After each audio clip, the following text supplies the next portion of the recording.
안녕하세요. 예, 방금 소개받은 전남대학교 철학과의 전문가입니다. 반갑습니다. 이렇게 사회자도 아까 말씀하셨는데 이렇게 좋은 날에 이렇게 강의를 들으러 오셔서 저도 굉장히 사실은 영광스럽고 반갑게 생각합니다. 제 주제는 나, 너, 그리고 우리. 제가 부제로 가족과 상호 인정의 윤리라는 부제를 붙였는데요. 아마 여기 그림 보시면은 사실 장혜용이라는 분의 가족이라는 그림이에요. 그래서 가족이라는 그림을 보면은 똘똘 뭉쳐 있고 뭔가 좀 따스하고 이런 느낌을 주고 있는데요. 그래서 사실 사회자 선생님께서 설명을 하실 때 제가 가족 전문가인 것처럼 말씀을 하셨는데 사실 가족에 대해서 누구나 또 관심 있는 분야이고 그래서 좀 논문을 쓴 적도 있고 또 가족이라는 볼프 바그너의 독일 학자의 책을 번역을 한 적은 있지만 제가 가족을 전문적으로 연구하거나 그런 사람은 아닙니다. 그래서 간단하게 제 나름대로 가족에 대해서 여러분들에게 말씀을 드리고 오히려 제가 또 여러분들에게 많이 배워야 될 것 같다는 생각이 들어요. 그래서 함께 이야기를 나누는 시간을 가져갔으면 좋겠습니다. 실제로 제가 이제 오늘 주로 말씀은 기본적으로 가족의 중심적인 성격, 가족의 성격은 뭘까 이런 것들을 좀 고민을 해봤고요. 그 다음에 가족의 의미, 그리고 가족이 어떤 식으로 사실 많은 변화가 지금 있고 있잖아요. 이혼도 많고 또 젊은 애들은 결혼을 안 하겠다고도 하고 또 결혼을 해도 아이를 안 낳겠다. 그래서 무가족으로 살겠다라고 하는 젊은 층들이 굉장히 많아지고 있어서 가족 형태도 굉장히 다양하게 변화를 하고 있는 것 같아요. 그래서 이런 변화가 어떤 의미가 있는지를 여러분들에게 말씀을 드리고 현대의 가장 일반적인 가족의 모습인 핵가족에 대해서 말씀을 드리고 그 다음에 진정한 행방 공동체, 가족 공동체를 어떻게 만들어갈 수 있을까 이런 것들을 함께 고민해 보도록 하겠습니다. 먼저 제가 좋아하는 강변 씨 시를 여기다 올려놨는데요. 한번 읽고 강의 시작해 보도록 하겠습니다. 사랑의 울타리 만들어 거센 비바람 몸소 막아내고 행복의 꽃 찬란하게 피어있는 곳 까르르 까르르 꽃들이 울리라. 이토록 세상살이 힘들다 말들 해도 층층 돌담 가시밭길 왼발로 가도 가족이 있기에 행복합니다. 고통을 웃음으로 참아내며 아버지의 그늘진 모습 축 처진 어깨 보이기 싫어서 때론 큰 소리로 윽박을 지르기도 하지만 평생을 어루만질 나의 가족들 그리울 땐 한가름에 달려가 끌어안을 가족이 있어 행복합니다. 사실 첫 번째 그림도 그렇고요. 또 방금 시도 그렇고 가족하면 뭔가 따스하고 그러니까 위로를 받을 수 있는 그런 안식처 같은 인상을 주는데요.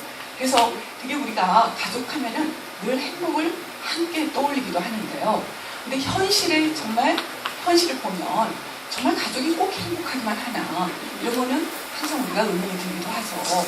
또 최근에 가족 폭력이라든지 이런 문제들이 많이 사회적으로 이야기되면서 가족이 꼭 정말 행복한 공동체인가 이런 거에 대해서 최근에는 많은 고민들이 생겨나기 시작하는데요. 사실 저 같은 경우도 제가 이제 84년도에 독일을 갔어요. 학부 졸업하자마자 독일을 갔는데요. 그때만 해도 지금은 인터넷이나 텔레비를 통해서 유럽의 모습도 많이 보이기도 하고 또 거리로도 보통 비행기 타면 11시간 정도 지금 유럽까지 걸리거든요. 그리고 여행들도 많이 다니시고 하셔서 유럽이라는 게 그렇게 멀게 느껴지지는 않는 것 같아요. 근데 제가 84년도 유학을 갔을 때는 실제로 그 당시 인터넷은 없었고 또 TV에서도 유럽이 그렇게 소개가 많이 안 됐었어요. 그래서 굉장히 심리적으로도 멀게 느껴졌고 또 가는 거리도 지금은 이제 중국하고 러시아를 거쳐서 가기 때문에 11시간이면 가지만 그 당시에는 중국하고 러시아 항로를 저희가 이용할 수가 없었기 때문에 앵커리지를 거쳐서 쭉 돌아가야 됐거든요. 그래서 실질적인 거리도 18시간이 걸렸었어요. 그래서 이제 제가 정말 무모하게 학부를 졸업하자마자 어떻게 보면 좀 어린 나이인데 독일에 갔는데 굉장히 낯설더라고요. 그래서 말도 안 통하고 너무 낯선 곳이고 그래서 굉장히 힘들다는 생각이 들고 내가 뭐하러 여기로 왔지? 그렇게 반대했는데 왜 우리 아빠는 좀 더 맹렬하게 말리질 않았을까? 이런 생각을 하면서 좀 힘들어했을 때 가장 항상 저한테 떠오르는 단어가 가족이었던 것 같아요. 그래서 그리고 이제 특히 그 가족의 상징적인 존재가 사실 엄마죠. 그래서 엄마라는 말이 지금도 기억이 나는데요. 입가에서 엄마 좀 힘들 때 이 말이 들면 눈물이 줄줄 흘렀던 그 기억이 지금도 나요. 그래서 아마 제가 엄마를 떠올리거나 그 가족들을 떠올렸을 때 느끼는 심정은 뭔가 따스함이고 또 그리움이고 뭔가 행복했던 것. 근데 지금은 혼자 멀리 떨어져 있는 아마 그런 류의 감정들이 아니었을까 싶은 생각이 들어요. 근데 이제 유언을 받기도 했죠. 힘들 때는 엄마를 생각하면서 이제 위로가 돼서 힘내기도 하고 그래서 이제 견도가 됐다는 생각이 드는데 그래서 저한테는 가족이 굉장히 그 당시만 해도 따스한 이미지가 있었어요. 실제로 제가 자라면서 저희 집이 제가 초등학교 4학년 때까지 대가족이었어요. 그래서 예전에 할머니, 할아버지, 중전할머니, 중전아버지까지 사셨거든요. 그러다 보니까 저희 어머니, 아버님이 어르신들 계신 데서 싸움을 할 수가 없잖아요. 그래서 한 번도 싸움을 구경을 안 해보고 자랐었어요. 근데 제가 이제 그래서 가족하면 항상 따스하고 내가 의지할 수 있는 곳 이런 식으로 생각을 하고 동네에서도 힘들어도 저희 가족들을 생각하면서 유언을 받았었는데 우연도 그래서 제가 남편을 만났어요. 그래서 이제 남편을 만나가지고 우여곡절 끝에 결혼을 하게 됐는데 이제 가족의 가장 기본은 부부잖아요. 근데 그때부터 전쟁이 시작되더라고요. 정말 엄청 싸웠어요. 그래서 제가 이해가 안 되는 게 왜 싸우지? 왜 이렇게 다를 수가 있을까? 만약 지금 같았으면 서로 20몇 년을 다른 문화 속에서 서로 다르게 성장해 왔으니까 다를 수가 있다라는 걸 알아들으면 좀 더 그 싸움이 좀 갈등이 좀 적지 않았을까라는 생각이 들어요. 근데 그 당시 저는 왜 저러지? 왜 나와 같지 않지? 왜 나랑 똑같이 그런 감정을 갖지 않지? 아마 이런 것들이 굉장히 컸던 것 같아요. 그러다 보니까 이제 굉장히 많이 다투게 되고, 그래서 굉장히 왜 내가 결혼을 했나. 사실은 누구나 좋아하니까 했을 거고, 또 궁극적으로 행복해질 거라고 생각을 했을 텐데, 실제로 이제 결혼 생활을 해보니까 그렇게 행복한 것 같지도 않고, 또 그렇게 즐거움만, 제가 가족에 대해서 꿈꿨던 그런 따스함만 있는 것은 아니더라고요. 물론 이제 여러 가지 서로 미운 정도 나누고 고운 정도 나누면서 지금 이제 친구같이 함께 살고 있습니다만, 그 당시에 어떤 생각이 들었냐면, 사실 그전에는 한 번도 가족 내에서 제가 누구랑 싸워본 적이 없다가 정말 처음 싸우기 시작한 게 제 남편이고요. 처음으로 그토록 증오해 본 것도 제 남편이었던 것 같아요. 그래서 가족이라는 건 가장 가깝지만 가장 멀 수도 있는 존재가 바로 제 가족의 첫 출발인 아마 부부관계구나. 또 사실 자식도 그렇죠. 그러니까 내 품 안에 있어서 가장 가깝게 느껴지다가도 어느 때는 제가 어쩌면 저럴 수 있어? 라고 또 멀어지는 가족이기도 한 것 같아요. 그래서 가족이 가지고 있는 그런 이제 이중성이죠. 말하자면. 이중성에 대해서 제가 조금 말씀을 드리려고 하는데요. 사실 이 장면은 아마 여러분 중에서는 보신 분들이 많으실 것 같으세요. 그러니까 배부라는 영화가 제가 중학교 때 저는 봤던 기억이 나는데, 배부라는 영화의 결혼식 첫 장면이 결혼식 장면이에요.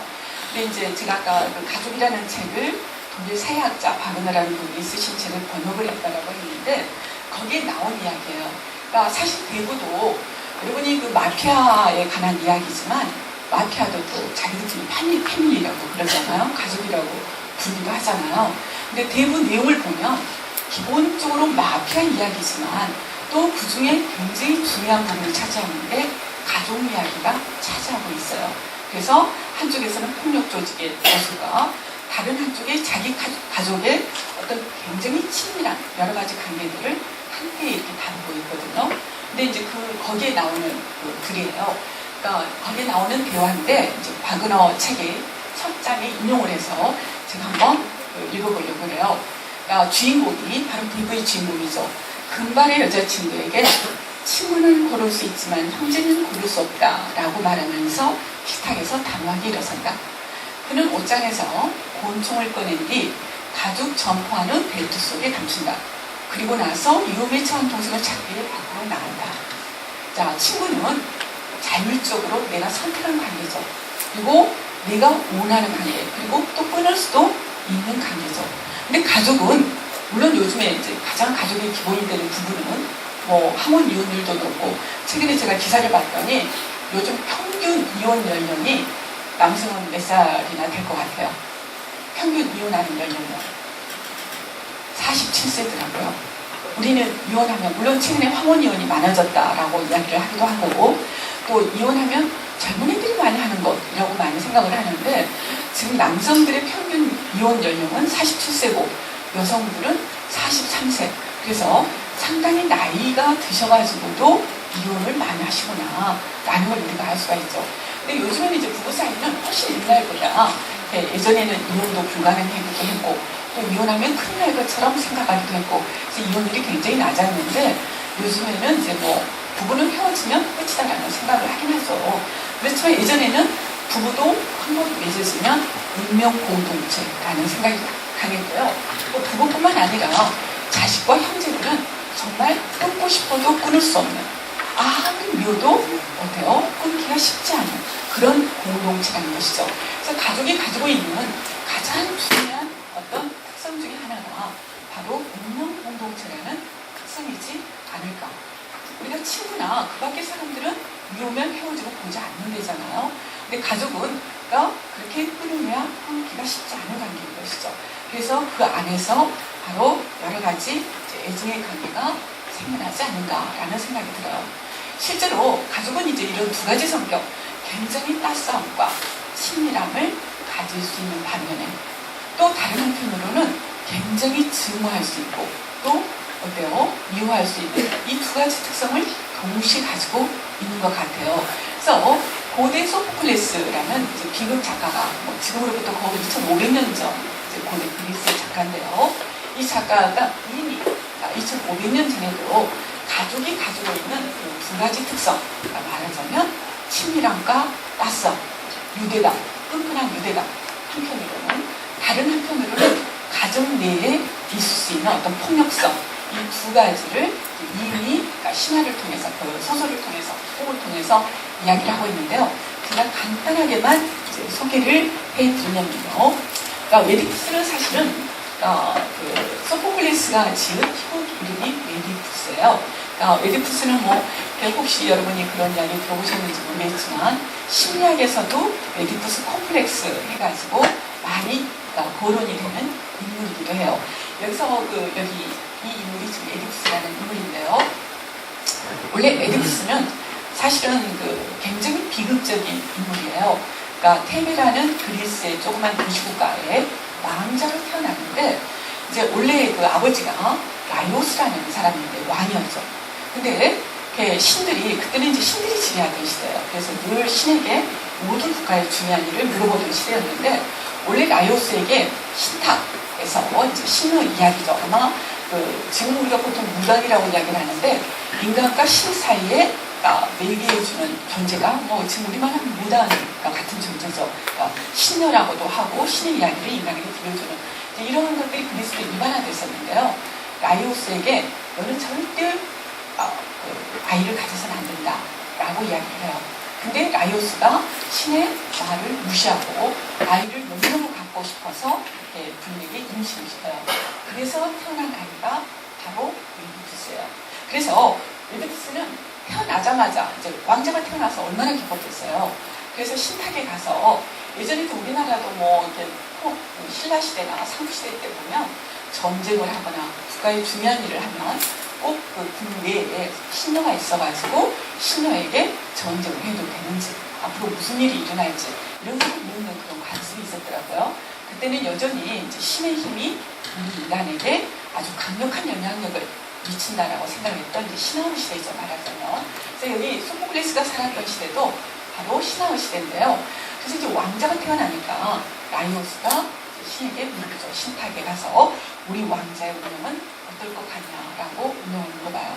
그러니까 신탁이 뭐라고 이야기를 하냐면, 이 왕자는 나중에 자라서 아버지를 죽이고 어머니와 결혼하게 된다 라고 이야기를 해요. 어떻게 보면 굉장히 저주받은 삶이죠. 그래서 실제로 이제 깜짝 놀라죠. 비록 자기가 신의 명령을 거역하고 얘를 낳기는 했지만 그렇게 불행한 아이를 태어나게 할 줄은 몰랐던 것이죠. 그래서 이제 이 왕이 그 신의 저주로부터 벗어나기 위해서 이 태어난 아이 메디푸스를 죽이기로 결정을 하죠.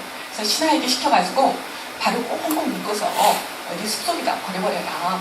그럼 굶어 죽든지 아니면 동물의 밥이 되든지 하지 않겠느냐라고 명령을 내려요. 원래 메디푸스라는 말은 그대로는 발이 보이는 자라는 말이에요. 발을 꽁꽁 묶어버려가지고 발이 통통 보이었던 것이죠. 근데 메디푸스가 이제 신하가 산속에다가 버리려고 생각하니까 너무 어린아이가 불쌍한 거예요. 그래서 이웃나라 코린토스의 목동에게 이 아이를 맡겨요. 살아난 거죠. 말하자면 죽이려고 했는데. 그래서 이제 우여곡절 끝에 제가 자세한 혹시 여러분이 관심 있으시면 메디푸스가 희곡을 읽으셔도 되고 여기에 관한 이야기들은 굉장히 다양하게 많으니까 자세히 아시고 싶으신 분들 읽으셔도 될 것 같고요. 이제 여기 여러 가지 이야기들이 함축되어 있는데 저는 가족과 관련해서만 말씀을 드리려고 하는데 어찌됐든 본인의 운명을 피하려고 아버지도 노력을 해서 얘를 죽이려고 했고 근데 살아났어요.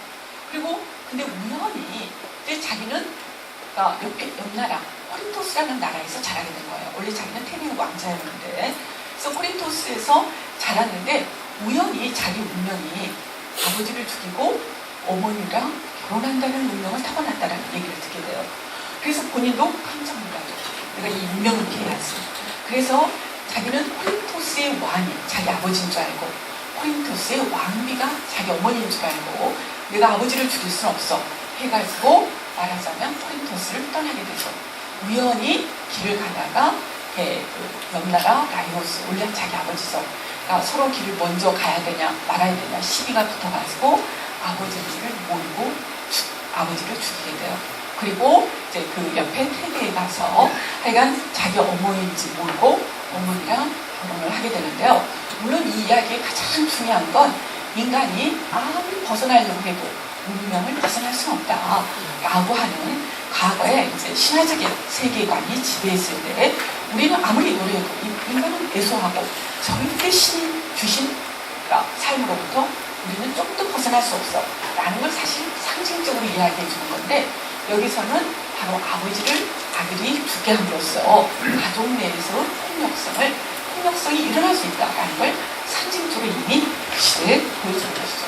근데 똑같은 이런 이야기가 이제 여기는 메디푸스의 딸 안티고네예요.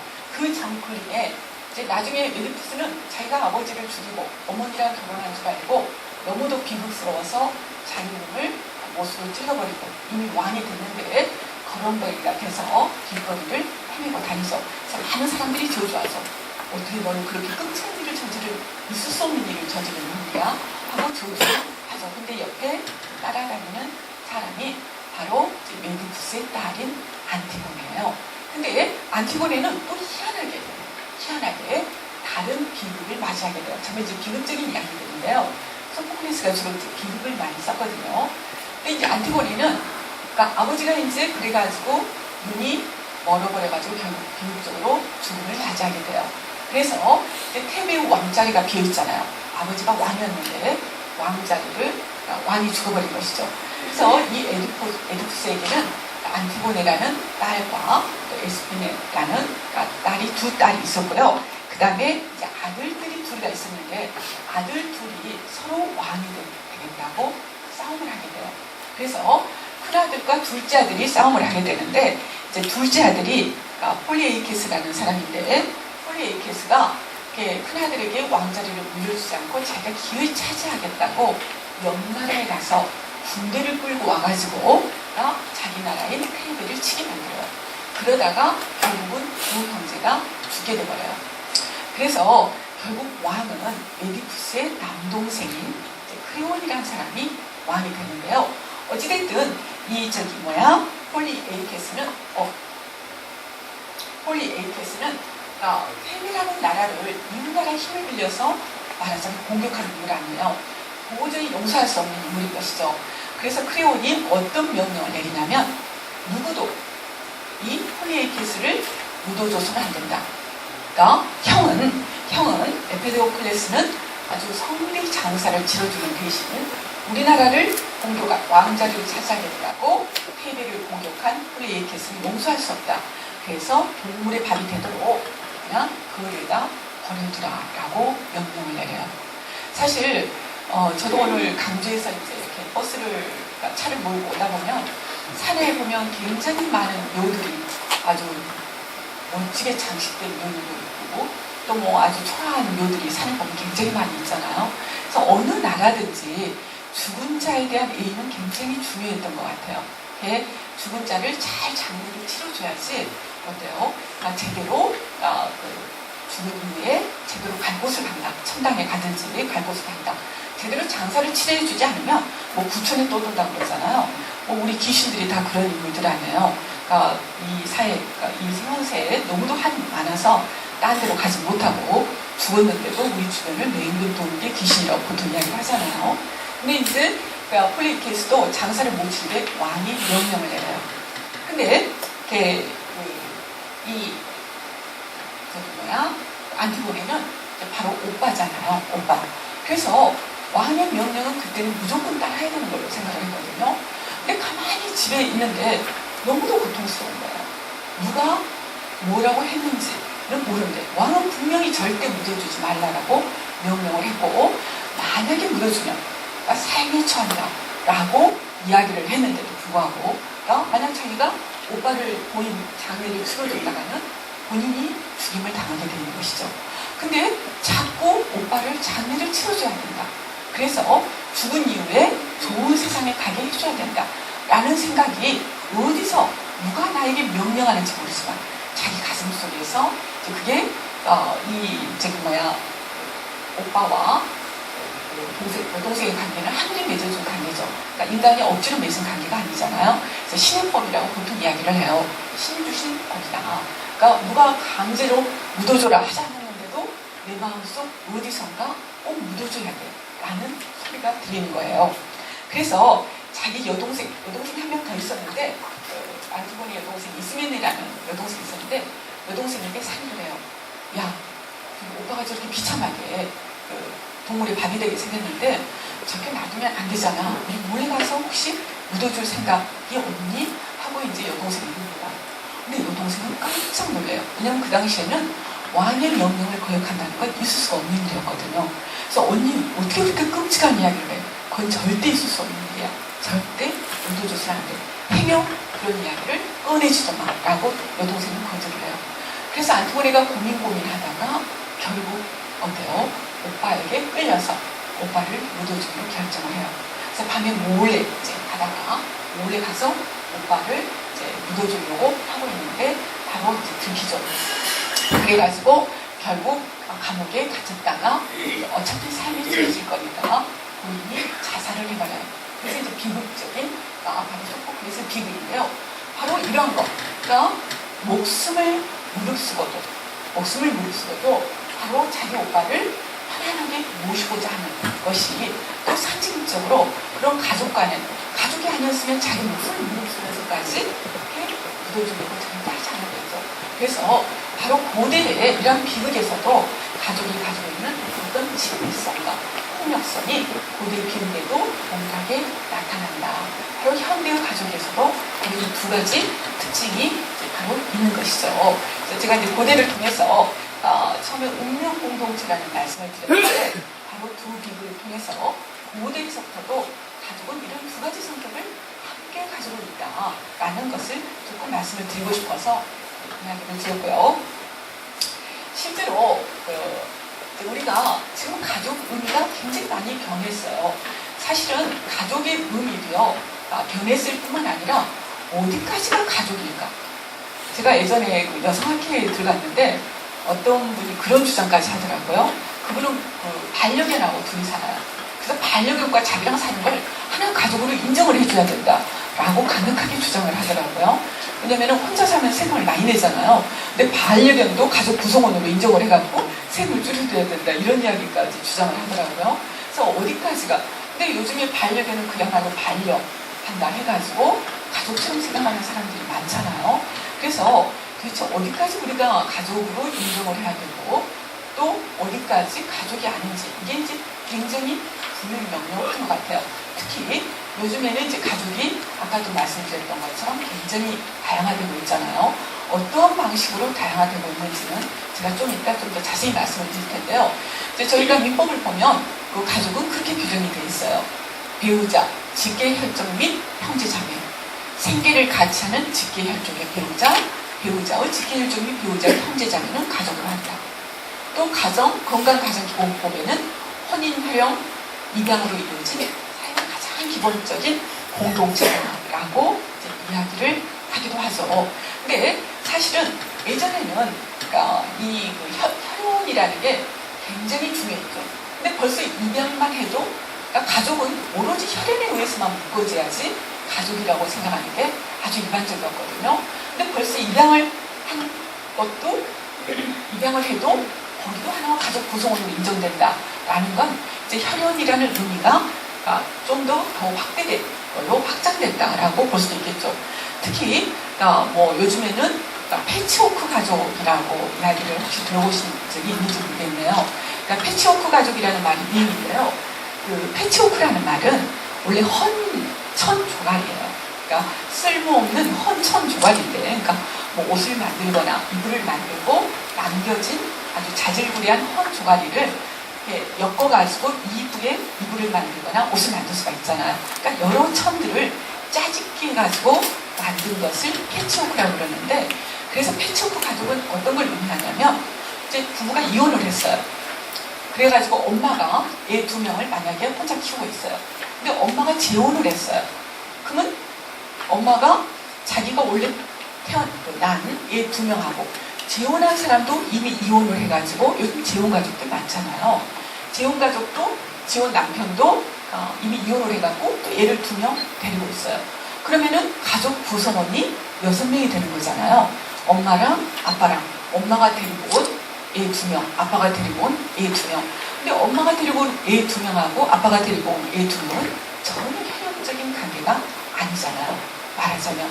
그래서 이제 서서히 바로 이제 요즘에는 이혼율이 높아지면서 가족이 다양하게 구성이 되기 때문에 이제 혈연의 의미가 그러니까 꼭 혈연으로 맺어진 것만이 가족이다 라는 것이 서서히 옅어지고 있죠.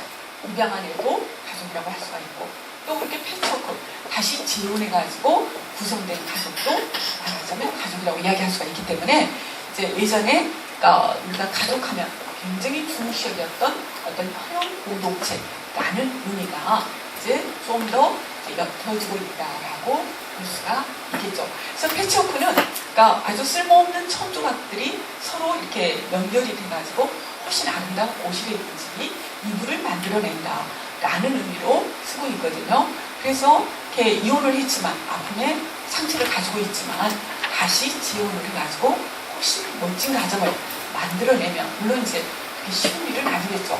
그런 거를 이제 보통 패치워크 가족이라고 일반적으로 이야기를 하거든요. 그래서 어찌됐든 지금은 이제 혼인, 혈연, 입양으로 이루어진 사회 기본 단위라고 이야기를 하는데 가족의 의미가 혹은 범위가 그렇게 변화한다 할지라도 이제 굉장히 중요한 건 가족에서 여전히 친밀한 공동체다. 아주 친밀한 공동체다라는 것은 이제 여전히 우리가 거부할 수 없는 서로 재혼해서 만들어진 공동체든 아니면 입양으로 해서 하나의 가족이 이루어졌던 가족이라는 하나의 단위 속에서는 최소의 공동체로서 가장 친밀성을 특징으로 한다라고 볼 수가 있겠죠. 그리고 이런 가족은 당연히 생물학적인 재생산은 직접 낳은 경우만 해당이 되고 입양이나 이런 경우는 해당이 안 되겠지만 어찌됐든 어렸을 때 재혼하면 다시 성장시킨다는 그런 의미도 있고요. 그래서 1차적인 아이들의 정체성을 형성하는 1차적인 교육기관이기도 하고요. 또 여전히 삶의 안식처라는 의미가 이제 여전히 아주 강하다고 할 수가 있죠. 실제로 지금 현대사에서 가족에서 야기되는 여러 가지 갈등이라든지 이런 것들은 이제 가족 변화하고도 아주 밀접하게 연관성이 있는 것 같아요. 그래서 가족의 변화에 대해서 제가 조금 더 여러분에게 설명을 드리고 싶은데요. 실제로 저도 제가 지금 초등학교 4학년 때까지 확대가족, 대가족이죠. 그러니까 보통 3세대 이상으로 구성된 가족을 이제 확대가족, 대가족이라고 일반적으로 이야기를 하고요. 핵가족은 부모와 자녀, 그러니까 2세대로만 구성된 가족을 이제 핵가족이라고 하고요. 최근에는 이제 핵가족에서 뭐 가족이 다양하다 해가지고 이혼에 의해서 뭐 한부모 가족도 있고요. 예전에는 이제 사실 호래자식이라는 말을 저는 어렸을 때 들어본 것 같아요. 제가 좀 친한 친구가 있는데 저희 할아버지가 어울리지 말래요. 그러니까 근데 그때는 그게 뭘 의미하는지를 몰랐어요. 근데 그게 호래자식이었다라는 이유라는 걸 나중에 커서 이제 그 말이 떠올려졌어요. 걔가 엄마랑만 둘이 사는 애였거든요. 그러니까 그때 당시에는 참 드문 일이었죠. 이혼해서 이혼했는지 아버지가 돌아가셨는지 어찌됐든 딸하고 엄마하고 둘이 사는 가족이었는데 예전에는 그렇게 한부모 가족을 굉장히 부정적으로 봤던 것 같아요. 호래자식이라는 것, 그러니까 제대로 부모에게 여러 가지 도덕적인 걸 보지를 못해서 뭔가 문제가 있는 자식 이런 의미를 많이 담고 있죠. 근데 지금은 한부모 자식 가족이라는 게 말하자면 엄마하고 자식이 살든지 아빠하고 자식이 살든지 더 이상 요즘은 그런 경우를 뭐 부정적으로 보질 않죠. 저도 기본적으로 그러니까 아이한테는 사랑을 주는 누군가만 한 명 옆에 있으면 그걸로 충분히 훌륭하게 성장할 수 있다라고 생각을 하기 때문에 부모 혼자라고 해서 얘가 잘못되거나 이럴 가능성은 물론 부모가 행복한 부모가 같이 있으면 가장 좋겠지만 어쩔 수 없는 경우에 한부모 가족이 됐다고 해서 그게 그 아이에게 아이가 뭐 잘못 자랄 그런 가능성은 상대적으로 이렇게 꼭 필연적인 건 아닌 것 같다는 생각이 들어요. 그런데 어찌됐든 이혼율이 높다 보니까 뭐 지금 보니까는 1000명 중에 한 106명 정도가 이혼을 하더라고요. 10분의 1 정도가 지금 우리나라는 이혼을 하고 있는 것 같아요. 보니까 제가 이혼율 추이를 봤더니 2003년도에 피크를 이뤘더라고요. 그때는 1000명당 166명이 이혼을 했더라고요. 아마 여러분들은 다 아실 테지만 98년도에 IMF가 있고 그러면서 이혼율이 급속하게 증가하고 아마 그런 이유 때문에 아마 2003년도에 피크를 이뤘다가 지금은 서서히 이제 줄어드는 그리고 이제 비슷해가는 대충 100명 정도 선에서 이혼율이 행해지고 있는 것 같더라고요. 이혼율이 어찌됐든 예전보다 많다 보니까 한부모 가족들도 많고 또 부모가 둘 다 맡아서 길을 형편이 못해서 말하자면 할머니나 할아버지에 의해서 자식이 키워지는 조성가족도 있고 또 소년, 가장가족도 있고 이미 말씀드렸던 것처럼 패치워크 가족도 있고 또 무자녀 가족, 딩크족이라고 그러죠. 요즘 젊은 애들은 그러니까 예전에 저희 세대는 결혼하면 당연히 애를 낳는 거로 생각을 했는데 요즘 애들은 정말 애를 낳는 게 행복한가? 이제 물론 우리 현실적인 이유 때문이기도 하겠죠.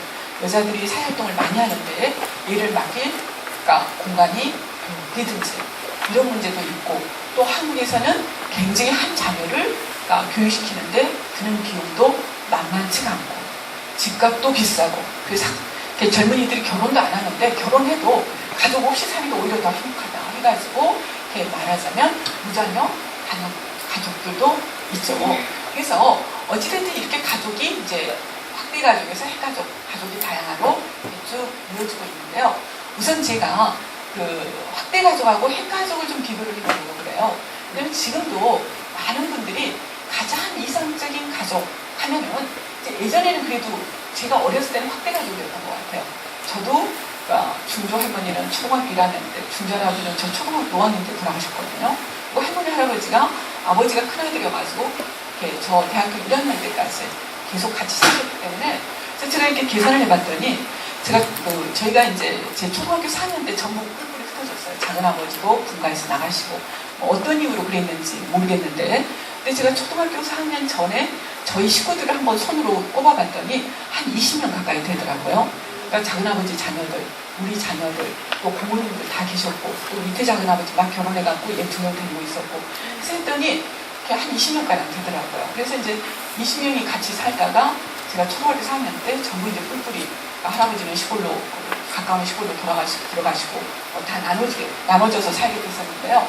어찌됐든 예전에는 저 어렸을 때만 해도 이 학교 가서 핵가족이라는 게 굉장히 자랑스럽고 또 그게 흔하진 않았지만 가끔 있는 형태였던 것 같아요. 시골에는 일반적이었고요.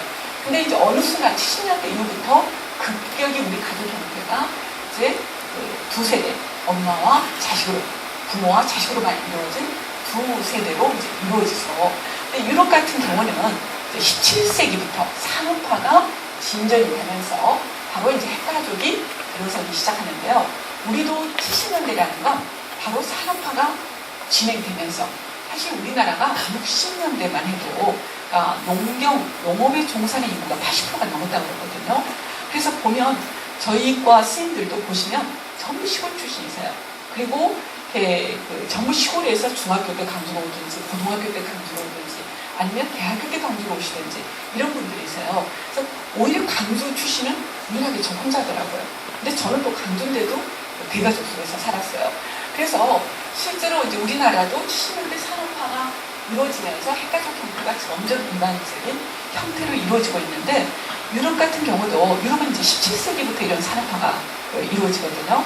그래서 17세기부터 이제 핵가족의 모습들이, 유럽도 그 이전에는 확대가족이었다가 핵가족으로 변화를 하게 되죠. 그래서 되게 이 가족의 변화는 바로 이러한 변화들하고 맥을 같이 한다라고 할 수가 있는데요. 되게 확대가족은 농경사에서 일반적인 모습이죠. 그냥 공동으로 농사를 지어야 되니까 모두 함께 사는 그런 모습이 일반적이었고요. 핵가족은 이제 직업 따라 옮겨 다녀야 되잖아요. 그리고 도시는 좁잖아요. 그래서 모두 함께 모여 살기가 쉽지가 않죠. 그러니까 저희 같은 경우도 아마 제가 4학년 전부 작은아버지랑 분가를 하시게 된 계기가 아마 작은아버지가 다른 동네로 직업을 가지러 가시면서 분가를 하시게 되지 않았나 싶은 생각이 들어요. 아마 이런 기회에 할머니, 할아버지도 시골로 가서 차라리 가성을 하겠다. 그리고 할아버지도 시골로 돌아가시고 그러면서 전부 나눠지게 되지 않았나라는 생각이 드는데, 산업사회의 가장 일반적인 형태가 바로 핵가족이라고 할 수가 있죠. 근데 이 확대가족에서는 바로 생산과 소비가 함께 이루어졌어요. 그 말은 뭔 말이냐면 생산은 바로 농업활동이 생산이었을 거 아니에요. 그래서 농사를 짓고, 그래서 여자 남자가 다 함께 농사를 짓고, 또 같이 그 안에서 소비하는 이러한 형태가 이루어졌었는데, 이제 핵가족으로 들어오면서 생산활동 영역하고 소비활동 영역이 말하자면 생산 영역과 재생산 영역이 완전히 분리되어 버리죠.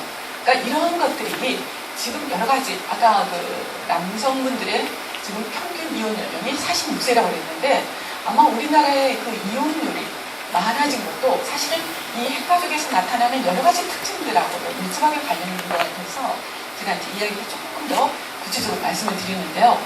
농경사회는 이제 경제적 공동체였어요. 말하자면, 함께 농사 짓고, 생산 같이 하는 것이기 때문에, 경제적인 공동체적 의미가 훨씬 강했어요. 근데 핵가족으로 되면서 남자들은 밖에 어딘가 가서 일하고 밤에 들어와요. 그리고 여자들은 이제 집에서 남자들이 일을 잘할 수 있도록 요리도 하고 또 마음도 위로도 해주고 또 자식들도 키우고 집안도 청소를 하고, 그래서 그렇게 영역이 분리되면서 뭔가 남자들에게는 힘든 일을 하고 집에 와서 쉬는 공간으로 생각하고 밖에서 받은 상처를 위로를 받을 수 있는 공간, 그래서 정서적 공동체, 그리고 두 세대만 살다 보니까 그 친밀성이 훨씬 강화될 수밖에 없죠. 그러니까 여러 식구들이 모여 살다가, 저도 저희 어머님이 맨날 그런 이야기를 잘 하세요. 제가 어렸을 때, 그러니까 저희 아버님이 제일 큰 아들이시고 제가 제일 큰 딸이에요. 그러니까 고모들이 줄줄이 있고, 그래서 고모들이 게으른 고모가 저를 항상 업고 나가버렸대요. 그 이유가 뭐냐면 일하기 싫으니까.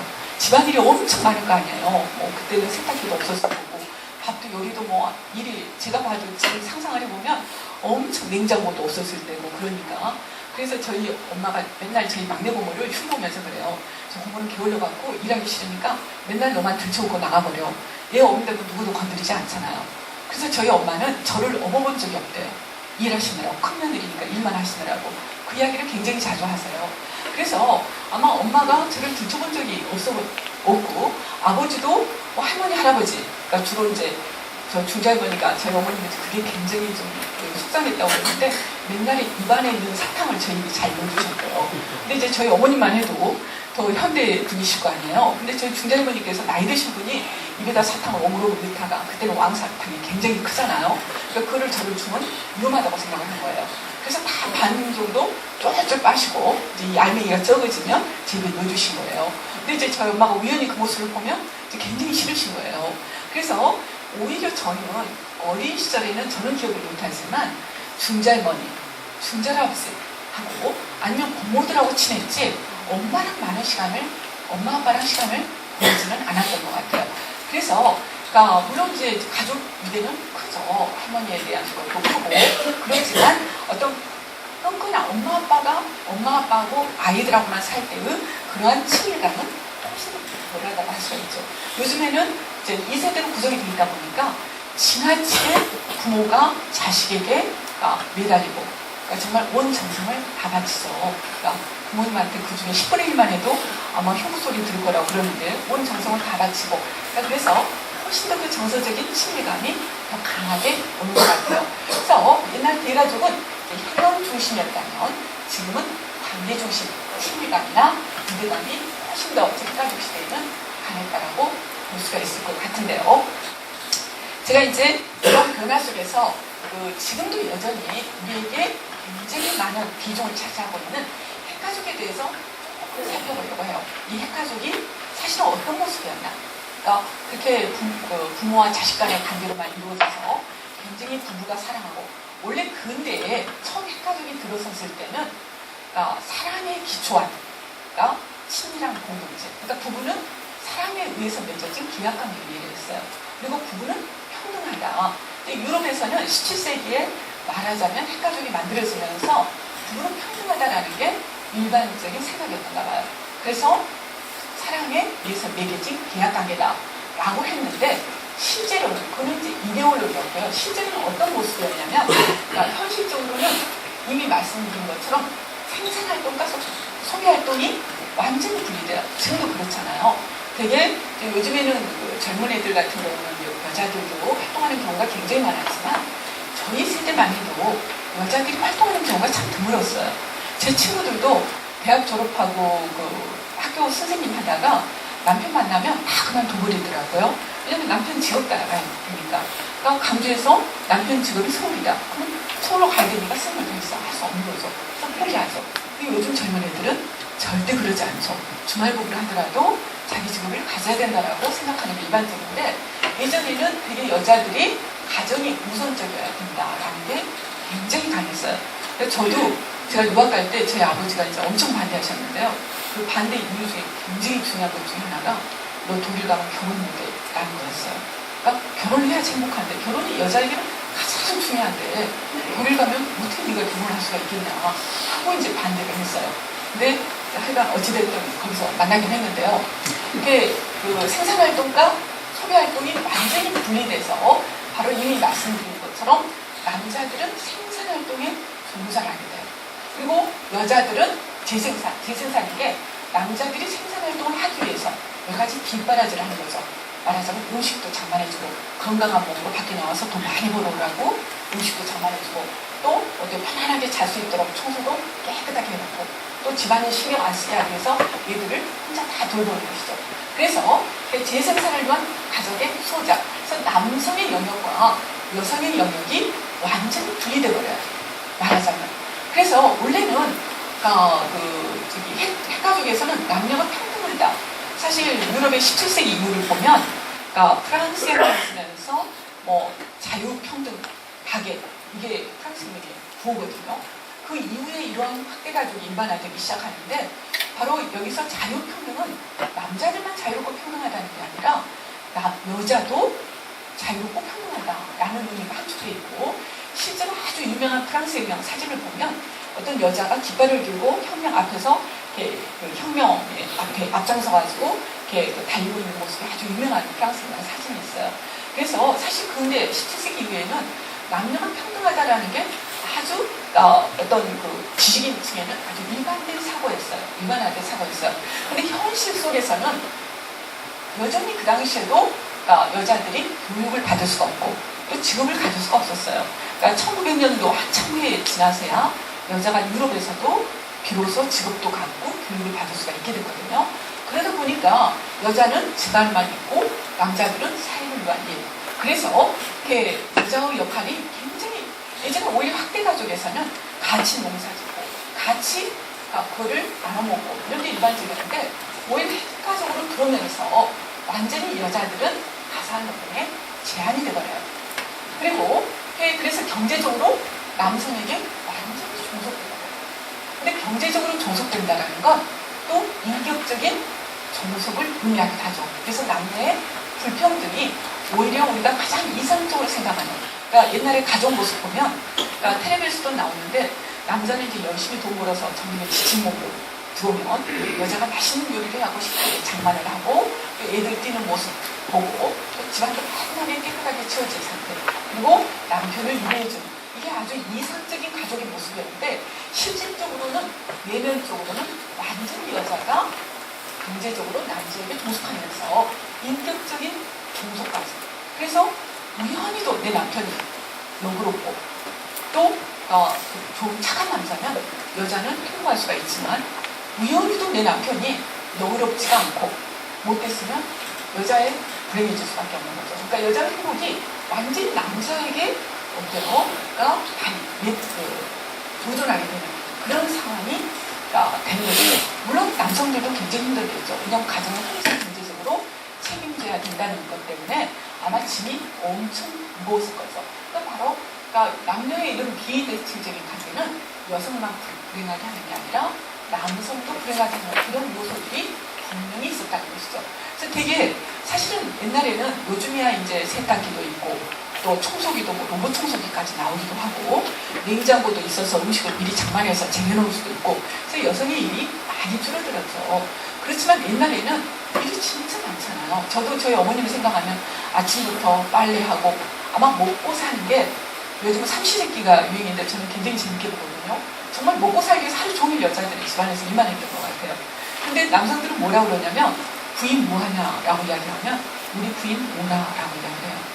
그러니까 여성이 집안에서 애 돌보고 또 집안 청소하고 또 말하자면 요리하고 이런 일이 아닌 것이죠. 일이 아니라고 생각을 하는 거예요. 근데 그런 게 일이 이루어져야지 남자도 건강하게 밖에 나가서 일을 할 수가 있는데 말하자면 그런 식으로 인식하는 게 굉장히 많았던 것이죠. 그래서 여성은 비생산적인 일, 가상노동을 하기 때문에 여성의 노동은 의미 없는 일, 그냥 노는 일, 남성은 돈을 벌어오는 일만 의미 있는 일, 생산적인 일로 일을 하는 경우들이 굉장히 많았다는 것이죠. 그래서 바로 남녀 사이의 어떤 불평등은 사실은 또 비대칭적인 관계라고 이야기하는데요. 이러한 경우는 남녀 둘 다 별로 행복하기가 쉽지 않은 구조라는 것이죠. 그러면서도 마치 가정의 행복은 이데올로기적으로는 가정은 낭만적 사랑과 모성적 사랑에 의해서 이루어지고 모든 행복은 여성에 의해서 좌우된다. 그러니까 이 말은 뭔 말이냐면 여성이 참아라. 너만 참으면 모두가 행복해. 지금도 그렇죠. 뭐 명절 때도 너만 참으면 가족이 평안한데 왜 1년에 한 번 일하는 게 그렇게 힘드냐라고 이야기를 많이 하잖아요. 그래서 사실은 그 여성에게 일반적으로 말하자면 모든 행복의 모든 짐을 지어주는 것이에요. 우리 가족의 불행에 쌓은 여자뿐이고 네가 참으면 모든 것이 만사 오케이다라고 생각하는 게 이제 일반화된 상황이 된 것이죠. 그래서 사실은 이제 핵가족은 그래서 어떤 의미를 가지고 있냐면 사실은 여성의 희생에 토대를 두고 있는, 물론 지금 여러 가지 많이 변했어요. 사실 요즘에는 저는 또 아들만 혼자예요. 그래서 저희 아들은 맨날 주장하는 게 너무 여자들이 요즘에는 권리가 세졌다는 것이에요. 그래서 자기들이 불평등하다고 오히려 주장을 하더라고요. 근데 이제 얘도 지금도 명절 때 가면 여전히 제 내조카랑 제가 집안일을 많이 해요. 제 아동생 그래도 좀 발전이 있다라고 생각하는 게 제 아들은 일을 안 해요. 근데 제가 시키고 싶어도 못 시키는 게 저희 시아버님 때문에 못 시켜요. 만약 아들한테 너 와서 설거지 좀 해라라고 했다가는 또 시아버님이 야 너는 그 손주 귀한 손주한테 일을 시키냐라고 야단을 맞을까봐 또 제가 참아야지 가정이 행복한데 제 남성들한테 시켰다가는 또 가정에 분란을 일으킬 것 같아서 꼭 참고 여조카만 데리고 제가 딸이 없다 보니까 조카를 데리고 일을 하는데 근데 이제 조금 그래도 좀 나아지고 있다라고 제가 느끼는 게 제 아들이 명절 때 갔다 오면 그 말을 해요. 엄마 마음이 불편해. 왜냐면은 여자가 열심히 지 사촌 누나가 거기서 일하는데 지금 밖에서 안에서 안방에 앉아가지고 텔레비 보고 놀아야 되니까 뭔가 불편하나 봐요. 근데 제 남편은 그게 불편한지 아직도 몰라요. 그래서 역시 발전한다. 그나마 미래는 있다라고 저는 생각을 해요. 근데 어찌됐든 여전히 이제 여성들이 그런 어느 정도 희생에 의해서 이제 가정은 굉장히 따스한식초고 휴식초고 안식초고 휴초고 그래서 여성은 가족의 소자. 굉장히 좋은 말이지만 굉장히 부담이 되는 말이죠. 사실 남성도 그래요. 남성도 가정을 책임진다. 네가 경제적으로 책임진다. 그럼 굉장히 자랑스럽고 내가 힘 있는 것 같지만 사실은 엄청나게 부담스러운 거죠. 나 하나 잘못하면 우리 가족들이 다 쫄쫄 굶어야 돼. 사실은 이 경쟁사에서 그것도 엄청난 짐인 거죠. 사실 짐을 서로 나누면 사실 그게 제일 좋은 거죠. 근데 이제 지금은 그래서 이제 핵가족도 그런 문제들이 많았어요. 그러니까 겉으로는 굉장히 화목한 가정, 이상적인 건강한 가정이 마치 핵가족이라고 이야기를 하는데 사실 그 이면에 보면 가부장적인 유계질서가 그리고 가부장이라는 힘에 의해서 여자들이 많이 희생해야 되는 그런 것들이 이제 상당히 다 그렇다는 건 아니죠. 상당히 많은 부분을 차지했다는 것이죠. 근데 지금은 이제 이 핵가족도 분화되기 시작해요. 이제 핵가족도 해체되기 시작하죠. 그래서 요즘에는 이제 아마 이 강의의 큰 제목이 가족을 살리자라고 하더라고요. 그래서 바로 아마 지금 이런 가족의 다양화 이러한 것들이 가족이 해체되고 가족이 위기에 빠졌다. 아마 이런 생각들이 굉장히 강하신 것 같아요. 그러니까 이혼율이 높아졌다. 이건 진짜 문제야. 젊은 애들이 결혼을 안 하려고 그래. 이건 큰 문제야. 라고 생각을 하신 것 같으세요. 실제로 지금은 이미 말씀드린 것처럼 한국 가족도 많고요. 조손가족, 소녀 가장가족, 해체호급 가족, 동거가족, 무자녀 가족. 또 이제 요즘에는 이제 혼자서 아예 미혼모로서 아이를 키우는 그런 가족들도 말하지만 거기서 이제 크게는 한부모 가족이라고 이야기할 수 있을 것 같은데요. 어찌됐든 이제 동성애 가족까지도 이야기를 하는 경우가 많아요. 그러니까 이렇게 실제로 네덜란드 같은 경우는 동성애자들에게 결혼할 권리를 줄 뿐만 아니라 입양할 권리까지도 주거든요. 그러니까 입양자녀 가족이라고 했죠. 그러니까 유럽의 많은 나라들은 동성애를 결혼할 권리까지 주는 것은 상당히 일반적이에요. 근데 우리나라는 아직은 동성애에 대해서는 굉장히 부정적인 인식이 많죠. 근데 어찌됐든 이제 동성애가 가족으로 인정을 해줘야 되느냐, 말아야 되냐 그런 차치하고라도 어찌됐든 가족이 굉장히 다양한 모습인데 이러한 것들은 많은 분들은 전통적인 가족이 해체되고 있다, 유기다라고 볼 수 있는 측면도 있고, 근데 다른 한편에서 본다면 바로 어떻게 보면 바로 이혼이 가능하면은 여성의 지위가 그만큼 향상됐다는 얘기예요. 사실 90년도에요 우리나라 가족법이 바꿔졌는데요. 그 전에는 이혼을 하잖아요. 그럼 여자들에게 굉장히 불리하게 돼 있었어요. 그래서 이혼을 하면 여자들이 직업 활동도 하기가 어려웠고, 그때는 여자들이 직업 가는 게 상당히 어려운 상황이었고요. 남자에게 경제적으로 의존하는 상황인데 도저히 이 남자랑 못 살겠다. 그래서 이혼을 하잖아요. 그럼 유자료를 굉장히 받기가 어려운 상황이었어요. 근데 90년대 제가 기억하기로는 90년대 이후에 아마 가정법이 개정이 돼가지고 이혼할 경우에 상당히 여자들의 생계가 별로 큰 문제가 없도록, 물론 여전히 그렇게 쉬운 문제는 아니지만 그것도 상대적으로 여성들의 어떤 서비스업이 증가하면서 여성의 일자리가 좀 확장되면서 이혼율이 증가하는 측면도 분명히 있는 것이죠. 물론 이혼율 자체는 좋은 건 아니죠. 어찌됐든 둘이 함께 살긴 했는데 이혼하는 것 둘 다 엄청나게 상처를 받는다는 얘기잖아요. 그렇지만 이 이면에 이혼율이 증가한다는 건 한편으로는 여성들의 지위가 어느 정도 향상됐다라는 것을 의미하기도 해요. 실제로 여러분이 유럽 사회 보시면은요, 예전에도 프랑스 총리도 그렇고 독일의 슈레드라는 예전에 총리가 있었는데 거기는 보통 결혼을 서너 번씩 해요. 서너 번씩 하는데 한번 라폰테인이라고 굉장히 똑똑하고 유명한 총리가 있었는데, 사회당 총리가 있었는데 이 사람은 이제 3번을 결혼하고 그러니까 4번째는 동거를 하고 있었어요. 근데 미국 사회하고 유럽은 참 틀린 거예요. 미국은 여러분이 선거 유세를 보면 행복한 가정이 굉장히 중요한 이슈예요. 그래서 이게 그 선거 유세하는 걸 보면 우리가 얼마나 행복한 가정인가를 항상 적극적으로 내세워요. 이번 선거 때 뭐 트럼프하고 힐러리는 양쪽 다 뭐 여러 가지 문제, 뭐 트럼프는 성폭행을 했느니 성추행을 했느니 힐러리도 남편이 뭐 옛날에 이런 일이 있었느니 하고 이제 그거 가지고 들추고 그렇지만 하여간 모범적인 가정이라는 건 굉장히 소중한 미국에서 여전히 가치가 봐요. 그러니까 내면에서 어찌됐든. 근데 유럽은 그게 이제 굉장히 틀려요. 가정은 별로 의미가 없어요. 그러니까 모범적인 가정이라는 말 자체가 거기는 없어요. 거기는 뭐 이렇게 우리식으로 하면 이제 거기는 그 내각제이기 때문에 총리, 대통령이 총리라고 하는데 총리들이 보통 두세 번, 서너 번 이혼한 거 아주 일반적이에요. 근데 라퐁델이라고 굉장히 유명했던 분이 세 번째 결혼하고 근데 거기는 이중 플레이한다. 이건 용납을 안 해요. 도덕적으로. 그러니까 내가 누구랑 결혼했는데 다른 여자랑 사귄다. 이거는 굉장히 도덕적으로 문제시해요. 근데 내가 이 여자랑 둘이 살았는데 안 맞아서 헤어진다. 그리고 또 다른 여자랑 결혼한다. 이거는 전혀 도덕적으로 문제되는 걸로 이해를 안 해요. 그리고 실제로 정치인들도 세 번, 네 번 이혼한 게 문제가 안 되는 게, 그러니까 그 사람들은 정치적인 능력을 보는 것이지, 그 사람 가정생활이야 뭐 이렇게 안 맞으면 헤어질 수도 있지 이렇게 생각하는 것 같아요. 그래서 라퐁델도 굉장히 똑똑하기로 유명한 그 총리인데 세 번 결혼하고 네 번째 동거를 해서 많은 사람들이 물어봤어요. 왜 너 네 번째는 결혼을 않고 동거만 하고 있냐? 결혼해야 되지 않나 하니까 그 사람이 하는 말이 돈이 없어서 결혼을 못한대요. 거기는 무조건 반을 나눠줘야 돼 있어요. 그거는 반대도 마찬가지예요. 남자가 실업자고 여자가 직업을 가지고 있다. 그러면 여자의 얼굴 반을 똑 떼서 그냥 들어 남자한테. 그러니까 무조건 나누게 돼 있기 때문에 그래서 그 사람들은 결혼을 함부로 안 해요. 굉장히 진지하죠.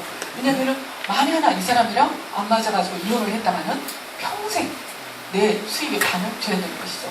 그러니까 라폰델은 세 번을 이혼하다 보니까 우연히도 이 세 부인들이 전부 직업이 없는 여자들이었나 봐요. 월급에서 계속 나가는 거예요, 세 여자한테. 근데 네 번째 이제 결혼을 하니까 더 이상 뺐다가는 자기 이제 생명도 잘 보조를 못할 것 같으니까 도저히 이제 결혼 불가능하다. 우리 동거만 하자. 아마 그렇게 됐었나 봐요. 하여간 그런 분위기가 이제 근데 그 사람이 정치적으로는 굉장히 역량이 있는 정치인으로 알려져 있거든요. 그래서 사생활과 어떤 정치적 역량을 유럽은 엄격하게 구분해서 얘가 사생활 우리로 보면 아주 물란하잖아요. 세 번까지 이혼하다니 한 번 이혼한 것도 큰일 날 일인데 그래서 정치적으로도 문제시해버리는데 미국은 좀 그런 분위기가 있는 것 같아요. 근데 유럽 같은 경우는 이제 사생활하고 어떤 공적인 일 이거는 엄격하게 이제 구분해서 보는 게 아주 일반적인데 그게 이제 개인의 권리 내가 행복할 권리가 무엇보다 우선돼야 된다는 것이죠. 내가 지금 아무리 파트너가 있는데 둘이 불행하다. 그러면 내가 행복하기 위해서는 헤어지는 게 더 낫다. 서로 불행하느니.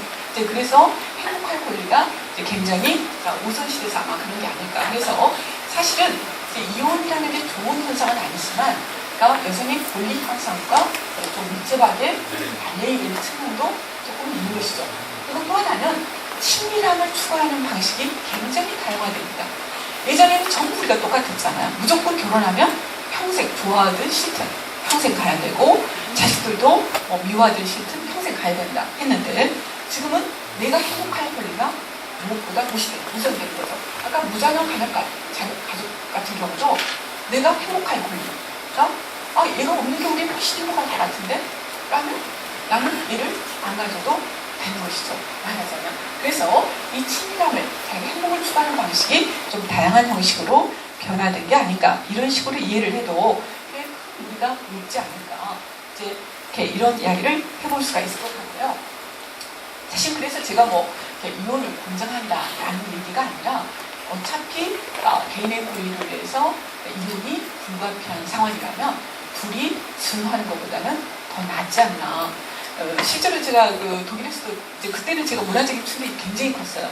왜냐면 제가 한국에 있을 때 84년도였기 때문에 그때는 제가 주변에서 이혼이란 말을 들어본 적도 없고 또 그렇게 동거한다는 것도 상상할 수 없는 문화였거든요. 80년대만 해도. 근데 독일을 갔더니 제 친구가요. 굉장히 친한 사랑하는 친구인데 같이 촬영하는 애랑 동거를 해요. 근데 거기는 참 재밌는 게 아마 그런 환경이 잘 돼 있어서 그러는지 동거를 해도 애를 다 낳아요. 그러니까 동거에서 애 낳는 게 흉이 아니에요. 그래서 거기 애들 대학생들 데모하는 모습 보면 참 재밌는 게요. 데모할 때 유모차들이 많이 등장해요. 그 말은 대학생들이 애가 있다는 거죠. 우리는 대학생들이 애가 있다는 걸 상상을 못 하잖아요. 일단 경제적인 능력이 안 되고 부모한테 얹혀 사는데 유치원비를 부모한테 다닐 수 없는 거잖아요. 말이 안 되는 거고. 근데 이제 독일 같은 경우는 나쁨이 없어요. 대학에. 그래서 자기 생활비를 자기가 벌어 부모한테 의존하는 것보다 생활비 정도는 이미 대학생 되면 자립하는 경우가 많아요. 그래서 애 낳는 것을 그렇게 부담스럽게 생각을 안 해요. 그래서 되게 동감을 애를 낳더라고요. 그리고 이제 또 우리는 또 결혼해가지고 이미 경제적인 능력이 있는데 결혼해도 애를 맡길 데가 없어서 몸부림을 하잖아요. 근데 독일은 상대적으로 그게 굉장히 잘 돼 있어요. 그러니까 학생들이 애를 낳아도 공부를 할 수 있는 그런 분위기가 돼 있는 것이죠. 그래서 이제 동거해가지고 또 얘도 바로 갔더라고요. 그래서 정말 그 충격이 컸어요. 쟤네들 진짜 이상한 애들이다. 능력도 없으면서 애를 낳고 동거를 하고 또 얘까지나. 근데 또 걔네들이 그래도 꽤 오래 갔어요. 제가 독일에서 10년 넘게 있었는데 석사 박사를 하는 바람에. 근데 저희가 한국 올 때쯤에 둘이 헤어졌어요. 근데 정말 제가 희한했던 게요. 둘 다 박사를 하고 있으니까 2주는 엄마한테 가고 2주는 아빠한테 가고 그러더라고요. 둘 다 시간이 없는 거예요. 그래서 박사 논문을 써야 되니까 둘 다 시간이 없다고 그래갖고 그래서 저희는 그 얘가 태어날 때부터 아는 꼬마라서 너무 불쌍했어요. 쟤 얘는 뭐야. 정말 쟤는 문제야. 세상에 자식을 저렇게 내버릴 수가 있어? 제 인식으로 그렇죠. 근데 참 재밌는 게 저희가 어려서부터 걔네들이랑 친하다 보니까 엄마가 2주 데리고 있잖아요. 그럼 엄마가 혼자 놀기가 뭐하니까 우리 집을 데리고 와요. 그러면 이제 엄마랑 그 얘랑 같이 놀이하면서 놀아요. 또 아빠가 볼 때는 아빠가 데리고 또 우리 집을 와요. 그래서 저희가 이제 얘를 많이 봐줬어요. 그러니까 거기는 이제 애들이랑 같이 하는 놀이들이 많이 있거든요. 어른들이랑 할 수 있는 그런 놀이하고 놀았는데 근데 너무도 재밌는 게 얘네들이 생일 파티를 이제 꼬마 생일 파티를 하면 그 사이에 여자는 이미 남자친구가 생기고 남자도 여자친구가 생겼어요. 다 같이 생일 파티를 해요. 그러니까 부모가 4명인 거죠. 그리고 꼬마 생일 파티를 내 부모, 원래 엄마와 아빠, 그리고 엄마의 여자친구, 아빠의 남자친구 다 와서 같이 생일 파티를 하고 별로 주모 없이 아무렇지도 않게 그렇게 하더라고요.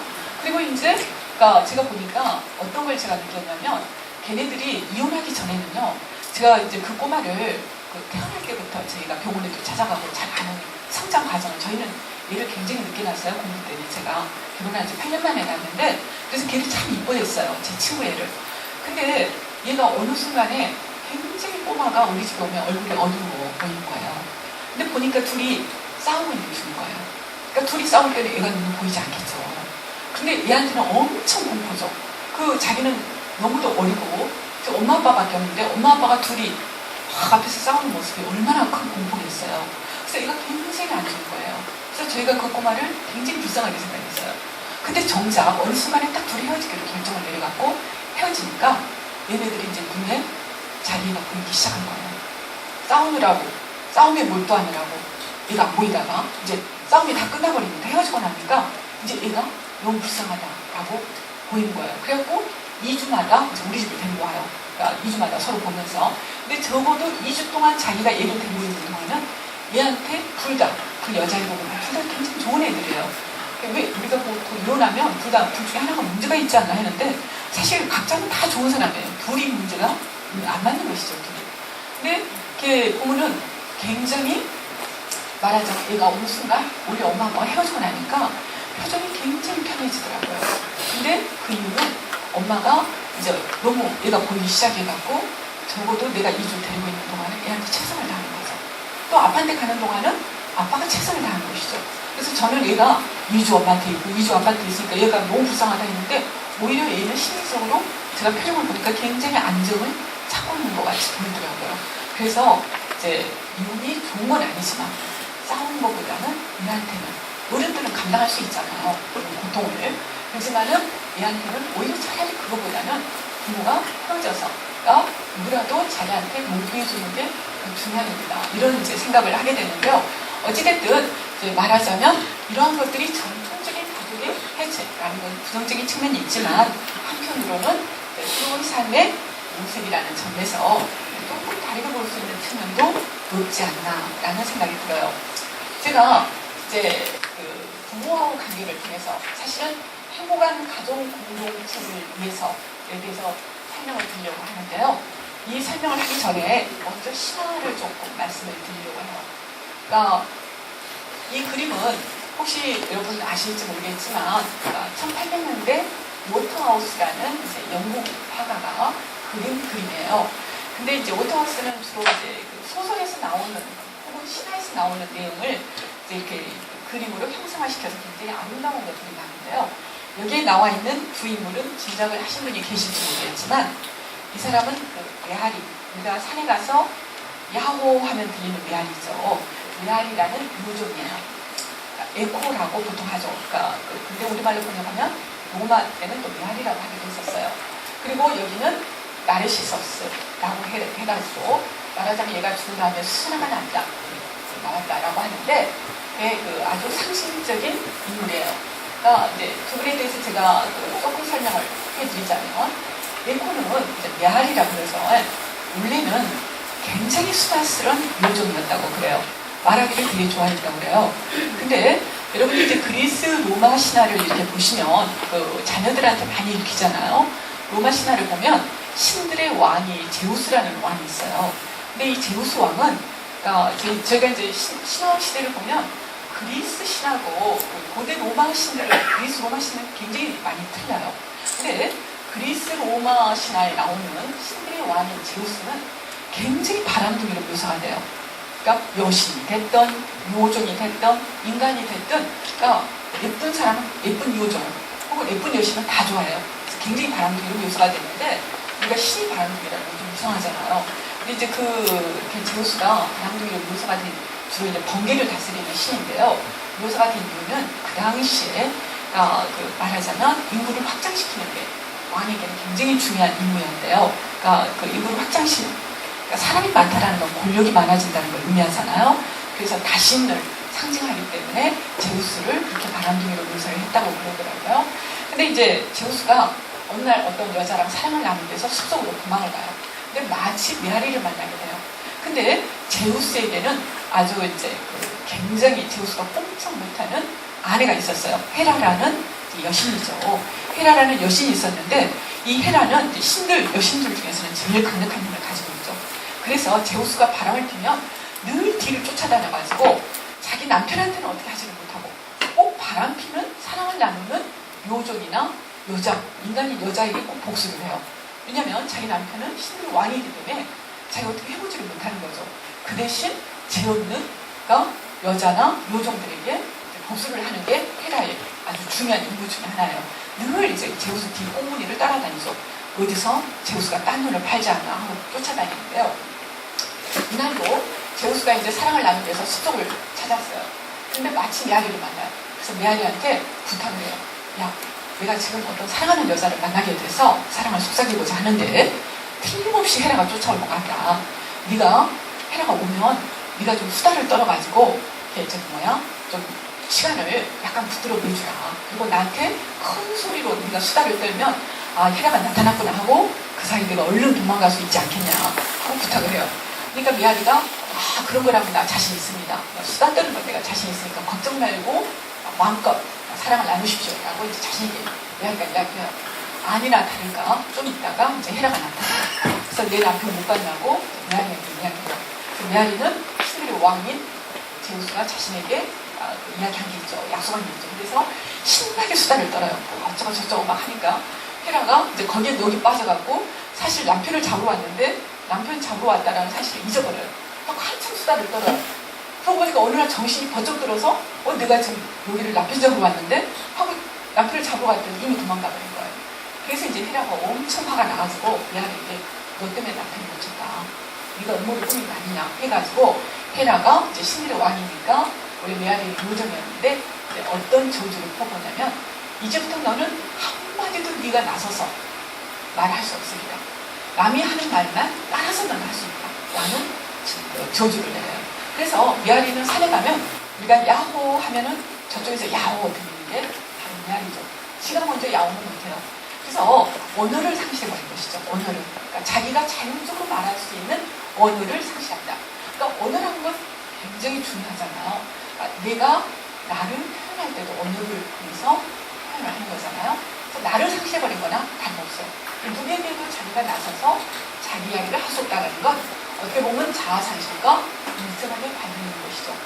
그런데다가 이 에코는 여기 나오는 나르시소스를 그러니까 굉장히 미남으로 소문난 남자예요. 모든 요조가 모든 여자들이 다 사랑에 한 번만 보고 사랑에 빠진 데는 아주 멋진 남자예요. 그래서 근데 메아리도 우연히 이 남자를 보고 사랑에 빠져버려요. 근데 사랑한다고 고백에도 받아주지도 않겠지만 사랑한다는 말 한마디도 할 수가 없는 거예요. 그래서 몰래 훔치다 볼 수밖에 없는 것이에요. 그래서 결국 메아리는 이 나르시소스를 몰래 훔치다 보다가 그러니까 이 사람에게만 향해 있는 거죠. 오로지. 그러니까 언어가 없어서 나를 상실한 의미도 있지만 오로지 자기는 돌보지 않고 이 아름다운 청년인 나르시소스만 쳐다보다가 자기가 없는 거죠. 오로지 여기에만 내가 있는 것이죠. 그래서 결국은 웬만해서 죽음을 맞이하게 돼요. 그러니까 바로 비극, 또 하나의 비극인 것이죠. 그에 비해서 나르시소스 혹은 나르키스, 나르시스라고도 하는데요. 나르시소스는 굉장히 잘생긴 남자로 알려져 있어요. 그래서 많은 요정들이나 여자들이 한 번만 보면 사랑에 빠진다고 할 정도로 잘생긴 남자였어요. 그래서 이제 많은 메아리도 그래서 죽었지만 많은 요정들이 너무도 짝사랑하다가 고통을 많이 알아요. 그래서 이제 제우스에게 부탁을 해요. 우리 마음을 저렇게 몰라주고 이렇게 그러니까 우리가 그렇게 사랑한다고 해도 쳐다봐주지도 않으니 쟤도 좀 벌 좀 받게 해주십시오. 우리 마음을 좀 알게 해주십시오. 라고 부탁을 해요. 그래서 아마 제우스의 농락인지 어느 날 나르시소스가 우연히 가다가 호수를 들여다보는 거예요. 근데 호수를 보니까 너무도 아름다운 모습이 공기라는 것이에요. 그게 자기 모습인 것이죠. 근데 자기 모습을 처음 본 것이죠. 완전히 반응을 본 것이죠.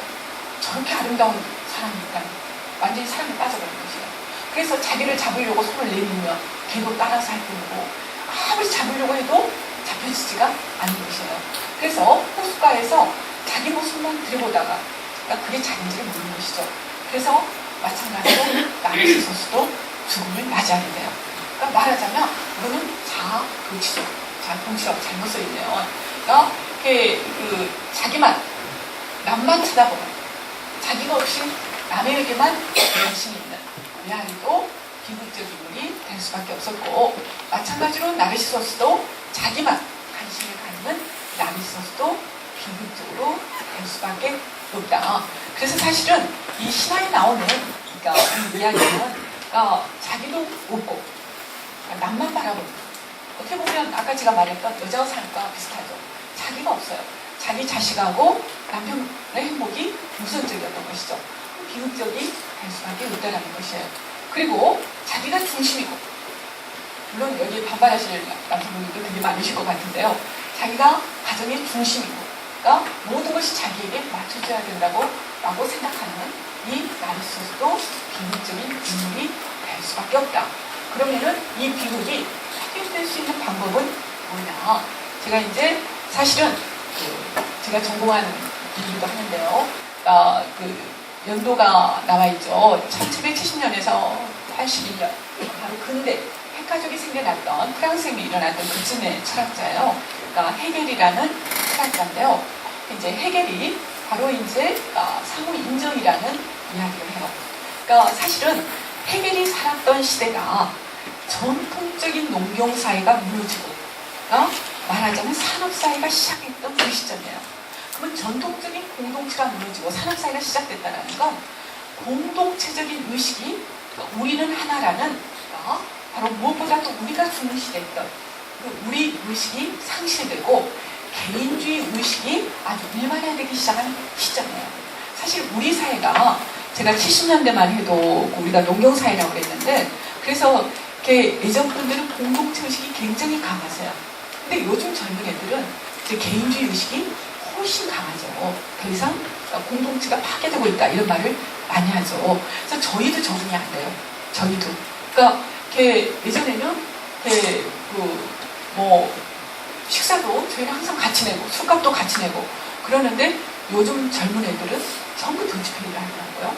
가끔 식당에서 보면 애들 각자 돈 모으는 모습 보면 참 희한해요. 그러니까 우리는 여전히 이제 같이 내죠. 암묵적으로 이번에 내가 내는 때로는 네가 내 이런 게 암묵적으로 있지만 또 어떤 분들은 또 절대 안 내기도 하잖아요. 또 어떤 분들은 열심히 내는 분들도 있잖아요. 그래서 조금 속으로 이제 욕도 하고 불편하기도 하고 그러니까 그런 비합리적인 있지만 그렇지만 혼자 내면서 야 우리는 하나야 우리는 친구 아니가 이렇게 이러는 것이죠. 그러니까 흥분한 것이죠 그 관계가. 근데 지금 우리는 70년대에 산업화가 진행이 됐기 때문에 지금 우리 사회는 사실 공동체 의식과 산업 사이로 진행되면서 야기되는 개인주의적 의식이 말하자면 함께 있는 상황. 그래서 세대 간에 야기되는 그런 갈등도 상당히 더 많다고 보죠. 근데 유럽 사회는 벌써 18세기, 17세기에 바로 산업 사회가 이루어졌기 때문에 그때 여기는 그런 갈등들이 굉장히 심했어요. 지금 유럽은 개인주의 사회다. 우리 한국은 원래 공동체 문화가 강해. 이렇게 말을 하는데 사실은 그러니까 유럽도 17세기 이전에는 농경사회 때는 굉장히 거기도 공동체 의식이 강했어요. 근데 지금 이제 거기는 벌써 300년이 흘렀기 때문에 완전히 개인주의화 되버린 것이죠. 그래서 개인의 권리가 굉장히 중요한 것이죠. 사실 제가 독일에 이제 여러 가지 문화적인 충격을 받았다고 그랬는데 바로 그런 거하고도 제가 충격을 받았어요. 저희 때는 보통 친구들하고 식사를 하러 가면 술을 마시면 한 잔은 다 냈어요. 제가 전남대 철학과를 나왔는데요. 저희 여자가 저 혼자였어요. 저희가 20명이었는데 19명이 전부 남자였어요. 그래서 이제 저는 이제 과친구들에 대한 애정이 강해가지고 같이 많이 돌아다녔어요. 과친구들하고. 근데 저희과 친구들이 다 돈이 없어요. 그땐 다 돈이 없죠. 그래가지고 술집을 가면 그때는 또 그런 낭만이 있었던 것 같아요. 예상을 해줘요. 왜냐면 학교 근처에서 마시기 때문에. 근데 학생증을 맡기고 이제 그때는 핸드폰도 없으니까 저희가 이제 다 그냥 돈이 있는지 없는지를 서로 몰라요. 근데 무조건 먹어요. 그럼 마지막에 돈을 내려고 하면 아무도 없다 그래요. 그러면 이제 어쩔 수 없다. 학생증 내자고 누군가 학생증을 내는데 그 술집 아주머니가 지금도 제가 항상 저희과 학생들을 지금도 만나면 정말 엉통하다고 너희들이 지금 술값 다 내야 되라고 제가 이야기를 하는데 꼭 제 학생증을 받아요. 왜냐면 남학생들이 학생증 맡겨놓고도 안 와요. 잘 안 찾아간대요. 근데 저는 불안해가고 여학생들이 일반적으로 좀 마음이 약하잖아요. 그래서 내 학생증이 맡겨져 있다는 게 찝찝해가고 다음날 아침 일찍 찾으러 가거든요. 그래서 제가 학생증을 참 많이 맡겼어요. 근데 이제 그때도 보면은 이렇게 술 마시면 또 돈이 있어도 이렇게 안 돼서 이렇게 자리를 잘 앉아야 된다. 저 구석지에 앉으면 앞에서 알아서 해결해 주니까 안 돼도 좀 뻔뻔하게 나가도 아무 문제가 없고 또 꼭 나갈 때 되면 화장실 가시는 분들이 있고 또 나갈 때 되면 갑자기 운동화 끈이 부러졌다고 운동화 끈을 입은 사람들이 있고 그러잖아요. 근데 좀 비합리적인 것이죠. 그렇지만 우리는 의식 않고 함께 술 마시고 놀고 그러는 거죠. 요즘 애들은 철저하더라고요. 저는 제 아들만 그러지 않았어요. 제 아들이 친구가 군대 갔다 왔는데 이제 군대에 갔다 휴가를 나왔대요. 그래서 제가 이제 얼떨결에 걔 고생하고 왔는데 네가 밥 좀 맛있는 거 사줘라 그랬더니 얘가 눈을 땡그랗게 쳐다봐요. 왜 내가 사줘 그래요. 그래서 제가 속으로 어머 이 못된 놈 이렇게 차가운 애가 내 아들이야? 그거 깜짝 놀랐어요. 아니 군대에 갔다 휴가 나오네 밥 좀 사주는데 그렇게 눈이 땡그란 일이니? 그랬더니 내가 뭐 때문에 사줬는데 자기들은 다 던지페 이래요. 근데 물론 자기들도 사줄 때가 있대요. 그러니까 특별히 어떤 일이 있으면 사주기도 한대요. 근데 기본적으로는 던지페이래요. 그게 편하잖아. 왜냐면 우리 아들이 내가 돈을 아끼기 위해서가 아니라 내가 사주면 걔가 부담스럽잖아. 이런 말을 또 하더라고요. 그러니까 꼭 내 돈을 아끼기 위해서만이 아니라 사주면 걔도 꼭 사줘야 된다라고 생각을 하고 그래서 부담스럽다는 거예요. 그래서 각자 내는 게 좋다는 거예요. 근데 제가 이제 독일을 갔더니 다 그때 독일이 그렇게 각자 먹더라고요. 근데 이제 제가 이제 좀 독일하고 친했었을 때 도서관에서 공부하면 같이 자판기가 처음 만들어져. 한국도 그때 막 자판기 우리가 이제 평소에 술값 안 내는 애들도 자판기는 싸니까 자판기 커피는 쉬는 시간에 우르르 커피 마시러 가면 동전 막 집어넣으면서 그걸로 이제 인심 쓰는 애들이 있어요. 평소에 못했던 거를 동전을 막 집어넣어요. 그래갖고 이제 다 같이 나눠 마시고 그랬는데 독일에 갔더니 독일 애들은요 자판기 커피도 절대 안 사줘요. 저는 먼저 가면 얼마 안 비싸잖아요. 그래서 저는 처음에는 의식 못하고 먼저 가가지고 항상 돈을 몽땅 넣어요. 그래서 너 뭐 마실래 하고 걔를 줘요. 근데 걔는 먼저 가면 딱 지금만 빼마시더라고요. 그래서 너무 기분도 나쁘고 자존심도 상하고 이게 뭐지? 하고 이제 그 다음에 또 갔는데 저는 이제 습관이 안 돼가지고 항상 그래도 또 넣게 돼요. 그럼 또 얘는 또 지가 우연히 먼저 가면 지금만 딱 빼마셔요. 저렇게 양치 같은 애가 있나? 그거 이제 속으로 좀 기분이 나쁘죠. 근데 어느 순간 제가 이제 깨가 생겨가지고 그럴 게 아니라 항상 뒤에 따라가자. 지가 알아서 해결하면 나도 내 거 마시면 되지 했는데 너무도 재밌는 게요. 근데 아랍 애들이 독일에 꽤 많이 와 있었거든요. 이제 애국 애들끼리 친해요. 요즘도 전남대도 보면 이제 애국 애들이 굉장히 많거든요. 그래서 가끔 저도 이제 유학 시절 생각이 나는데 애국 애들끼리 친해가지고 애국 애들끼리 만나면 막 독일 애들 욕해요. 독일 애들 진짜 차가운 애들이라고 이렇게 커피도 지금만 마시고 그런다고 이제 막 흉을 보는데 특히 아랍 애들은 우리보다 공동체의식이 훨씬 강해요. 그래서 얘네들은 너무 재밌는 게 커피를 같이 마시러 가잖아요. 그럼 동전을 막 자판기에다 집어넣어요. 그리고는 저한테 뭐 마실 거냐고 물어보지도 않아요. 그리고 걔네들은 단 거를 좋아해요. 터키 사람들도 굉장히 그 차 같은 데다 설탕 몽땅 넣어서 먹거든요. 거기 과자도 아주 단 걸 먹어요. 근데 얘네들은 그 자판기에, 독일 자판기는 설탕 좋아하는 애구애들을 위해서 그랬는지 설탕을 더 많이, 뭘 누르면 설탕이 더 많이 나오게 하는 그런 게 있어요. 근데 이렇게 아랍 애들은 지가 설탕 좋아하잖아요. 그럼 설탕 꾹 눌러가지고 아주 달게 마셔요. 근데 제 것까지 그렇게 줘요. 그래갖고 저를 딱 주면서 맛있지? 그래요. 그럼 저는 사줬는데 제가 맛없다고 그래서 어쩌겠어요. 오, 진짜 맛있어. 그거는 맛있는 거죠. 그게 말하자면 그게 공동체의식이에요. 우리는 하는 거죠. 그래서 네가 나랑 다르다는 거를 생각을 잘 못해요. 그러니까 아마 제가 처음에 남편이랑 온수였다. 엄청 전쟁했다 하는 것도 그때도 아마 제가 이제 대가족에서 살고 항상 같이 하면 실험도 따라하고 아예 싫다는 의식조차 없이 했기 때문에 아마 남편에 대해서도 이렇게 하면 다 같이 해야 되는 거 아닌가 이런 것들이 훨씬 더 강하지 않았나라는 생각이 들어요. 그래서 우리 사회에서는 그게 이제 뭐 개인주의적인 의식이 유럽만 그렇고 서구만 그렇고 한국은 공동체적인 정이 훨씬 많고 이렇게 이야기를 하는데 사실은 그런 게 아니라 이 공동체적인 의식은 산업사회하고 밀접하게 관련이 있다는 것이에요. 그리고 농경사회에서는 유럽도 예전에 농경사회가 지배적이었을 때는 거기도 이제 공동체 의식이 아주 강한데 거기는 산업화가 우리보다 훨씬 더 300년이 넘게 지났고 우리는 기껏해야 이제 한 40년, 50년 정도 안 됐을 뿐이죠. 그래서 여전히 이제 공동체적인 의식과 개인주의적 의식이 아주 강하다고 할 수가 있는데요. 근데 해결은 바로 그런 지점, 지금 우리 같은 지점이죠. 과거에는 공동체적인 따스한 공동체가 있었는데 자기 시대에는 개인주의적인 의식이 팽배해 있는 것이에요. 그래서 어떻게 하면 이것을 매개할 수 있을까? 근데 공동체가 따스한 것 같지만 또 개인의 권리를 존중을 안 해요. 아까도 말했던 것처럼 아랍 애들은 제가 단 거 안 좋아한다는 걸 존중을 안 해요. 그냥 지가 단 거 좋아하면 다 같이 좋아하는 걸로 쉽게 생각을 해요. 그래서 사실 공동체 사회에서는 개인이 쫓긴 나오는 것을 용납을 하죠. 우리는 다 같아야 되는 것이에요. 그래서 한국은 요즘은 좀 덜하지만 또 간염 걸린다고 싫어하지만 예전에는 술잔 막 돌리잖아요. 그리고 안 마시면은 야 빨리 술잔 넘어야지 뭐 하고 있니?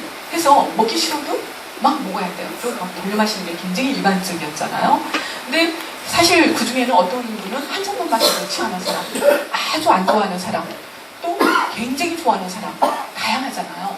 그러니까 개인의 고유성이 인정이 안 되는 것이죠. 그냥 다 같이 마시면 싫어도 억지로 참고 나만 안 마시면 뭔가 그 분위기를 내가 깨는 사람, 죄책감을 느껴야 되죠. 그래서 다 같이 마셔야 되는 이런 문화를 한다는 것이죠. 그래서 공동체가 따싸움이 가지고 있는 이면에 개인의 고유한 권리를 인정하지 않는다는 그런 것이 있고, 근데 또 개인주의는 너무 지나치게 다 자기만 생각하면 또 우리랑 너무 삭막해지잖아요. 그런 것이 없어지잖아요. 그래서 이제 이러한 것을 매개해주는 의미로 바로 이제 상호 인정이라는 말이 있어요. 그래서 해결은 이제 뭐 인간도 나라는 것은 절대 나 혼자 만들어지는 게 아니다. 나라는 것은 타인 없이는 불가능하다. 그러니까 나의 정체성도 어려서부터 엄마랑 눈맞이 붙이면서 또 형제들과 관계를 맺으면서 나라는 게 막 만들어져 간 것이지 애초에 더 독립적인 나라는 건 있을 수 없다. 그래서 나는 항상 타인을 위해서 매개된 존재다 라고 하기 때문에 완전히 개인주의적인 사고방식에 대해서 근대 인간화된 개인주의적인 사고방식을 비판을 해요. 그래서 우리 개인은 늘 타자에 의해서 매개되어 있는 존재다. 근데 타자는 어떤 존재냐? 나랑 같은 우리라는 존재죠. 그러니까 인간하면 다 동일하잖아요. 너도 인간이고 나도 인간이고 나도 어떤 거에 상처받을 수 있고 너도 때리면 아프고 그래서 인간이라는 공통의 독립성이라는 걸 인정을 해야 되는 것이죠. 그럼 내 권리를 주장하려면 너의 권리도 인정을 해야 되는 것이죠. 근데 또 인정에는 너랑 나랑 다르다는 것에 대한 인정도 포함해야 된다. 왜냐하면 여자와 남자는 분명히 좀 차이가 있죠. 그리고 다른 문화. 그러니까 제 남편도 제가 20년을 넘게 살았으면 다른 가정에서 산 거잖아요. 그럼 다른 문화를 가졌으니까 분명히 나랑 다른 생각과 다른 습관과 이렇게 다른 가치관을 가졌을 거라는 것이죠. 그래서 서로 차이에 대한 인정이 중요하다. 그래서 상호적인 인정에 의해서 각자 개인들은 상호적인 인정에 의해서 말하자면 우리를 만들어 낼 수 있다. 진정으로 개인의 의미가 인정되는 그런 답을 낼 수 있다라는 걸 아주 강조했던 분이에요. 그래서 요즘에는 이제 헤겔 사상을 어느 정도 이어받아가지고 독일에 아주 유명한 푸르트라는 철학자가 있는데 이분이 이제 헤겔의 이 상호 인정윤리라는 걸 아주 중시 여겨가지고 여러 가지 여성 문제라든지 혹은 노동 문제라든지 사회적인 문제를 이 문제를 가지고 해결하려고 다양하게 연구를 하고 있는데요. 실제로 이제 아주 간단하게 말하면 이 인정, 서로를 인정한다라는 게 굉장히 중요하다는 것이죠. 그래서 부부관계에 있어서도 만약 우리가 한 사람 그러니까 황혼 이혼이라는 것도 그렇잖아요. 한 사람이 참고 참은 거예요. 근데 남자는 참지 모르는 거죠. 어느 날 이제 더 이상 참을 필요 없어. 헤어지자라고 하는 것이죠. 근데 사실은 그러니까 우리가 추구하는 거는 제가 이게 하나 그림을 놓았는데 아마 여러분 2013년에 영화 보셨는지 모르겠네요. KBS 저는 다큐멘터리로 하는 걸 봤거든요. 그러니까 말하자면 니마 그 밤을 건너지 마오라는 영화 정말 슬프더라고요. 할아버지는 돌아가셨죠. 근데 얼마나 아름다운 모습이에요. 사실 가장 중요한 것은 이제 행복이잖아요. 근데 유럽 사람들도 그렇게 개인주의화되고 우리보다 더 이윤도 많고 그런 것 같아도 예전에 설문조사를 했는데 너에게 가장 소중한 가치가 뭐냐 하고 유럽 사람들한테 물어보니까 바로 파트너라고 했대요. 내 파트너랑 이렇게 늙어서 이분들처럼 가는 것이 이건 성경적인 삶이다. 그러니까 그 말은 한 사람이랑 이렇게 늙도록 서로 손을 꼭 잡고 서로 이렇게 사랑하고 배려하는 게 사실은 가장 성공적인 것이고 가장 아름다운 것이고 가장 우리 인생의 목적. 저도 그래요. 저도 이렇게 읽어갔으면 하는 마음이 정말 들더라고요. 근데 이거는 저절로 되는 게 아닌 것이죠. 그러니까 사실은 제가 좋아하는 말 중에요. 아까 이제 이런 것을 위해서는 이제 사랑도 중요하고 이런 게 서로 맞으면 좋겠죠. 안 맞아도 당연히 맞는다는 게 오히려 저는 이상하다고 생각을 해요. 사람이 나랑 똑같다는 건 오히려 그건 있을 수 없는 것이죠. 안 만나도 안 맞아도 서로 배려하고 서로 좀 나랑 다른 거를 조금만 이해를 하고 저 사람은 성격이 좀 급하지. 혹은 저 사람은 나랑 이런 점에서 차이가 있지. 그렇지만 나랑 똑같이 이런 말 하면 저 사람이 또 상처를 받겠지. 그러니까 이러한 서로 동질성에 대한 인정과 서로 차이에 대한 인정이 바로 이제 이러한 아름다운 걸 만들어가지 않을까. 근데 이제 가장 중요한 것 중에 하나가 바로 제가 이제 좋아하는 말씀을 드리려고 하는데 가꾼다는 말이 있어요. 가꾼다. 그러니까 독일어로는 프레덴이라고 하거든요. 근데 이제 걔네들은 이 말을 굉장히 광범위하게 써요. 우리말로 하면 노력한다라는 말로 번역이 될 수가 있는데요. 걔네들은 꽃을 가꾸는 것도 꽃을 가꿔야 되잖아요. 꽃을 물도 줘야 되고 위에 따주기도 해야 되고 또 이제 햇빛도 받게 해줘야 되고 영양분도 줘야 되잖아요. 이렇게 꽃을 가꾸는 걸 우리는 가꾼다라고만 쓰죠. 그리고 동물도 가꾼다. 동물을 목욕도 시키고 털 관리도 하고 머리도 잘 주고 건강하게 키우는 걸 가꾼다라고 얘기해요. 인간관계도 가꾼다라고 이야기를 해요. 그러니까 인간관계도 그대로 가만히 있어서 저렇게 예쁜 모습이 나올 수가 없다는 것이죠. 서로 가꿔야 된다는 것이에요. 그러니까 가꾸면 어디에 이 사람이 상처가 났나도 봐줘야 되고 또 이렇게 내가 어떤 점에서 이렇게 배려를 해야 되나 또 봐줘야 되고. 그래서 사실은 가장 우리는 뭐에 익숙하냐면 가장 노력해야 될 때 노력을 안 해요. 오히려 먼 친구나 먼 친족에게는 굉장히 잘해요. 가끔 만나는 사람에게는. 근데 진짜 노력해야 될 가장 가까이 있는 내 옆에 있는 사람에게는 무관심하고 이렇게 가꾸질 않죠. 그래서 이렇게 항상 갖고 가는 그런 것이 필요하지 않을까.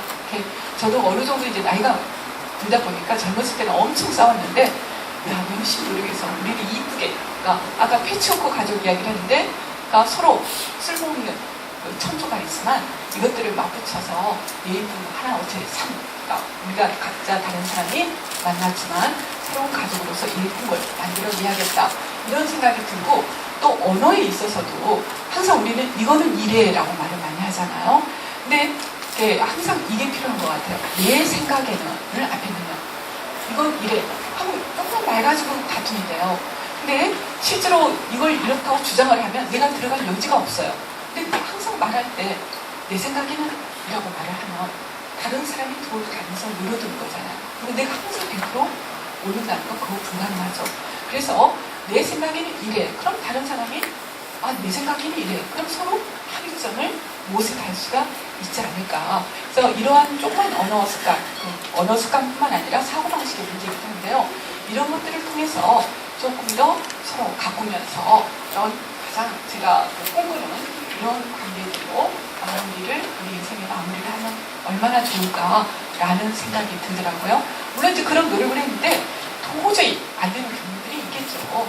그런 경우는 증오하고 또 헤어지면서도 증오하고 헤어지고 나서도 증오하기 전까지 서로 이렇게 요즘 젊은 애들 말대로 쿨하게 뭐가 안 맞는가를 가능하면 최선을 다해서 서로 노력을 해보고 안 되면 마지막 순간에는 또 헤어지는 것도, 그리고 우리가 이제 헤어진 거 제가 이야기하는 건 헤어진 것에 대해서 우리가 부정적 시각을 가지를 말아야 된다는 것이죠.